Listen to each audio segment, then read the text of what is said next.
jsou to se mnou dva hosty, takže první je Slim 3 0 Azar! a Radost LP. A v tomto videu, to je ta druhá část, tak jsem vám říkal tohoto videa, první, pokud jste neviděli první, tak to určitě bude asi v popisku. A uvažoval jsem, že budu končit s Fernandem LP natáčet a přidám se ke Profi Bros a no, takže je tam, teď vám řeknu členy, je tam Radost LP, Slim 3 0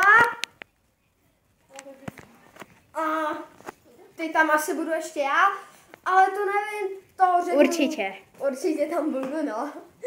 No, takže jak, no, zkusíme to pak říct nějak Slimo, teda tomu, Fernandovi. Ale to nevíme, jestli se povede. To nevíme, jestli se povede, protože bude úplně na sračky teď, jo.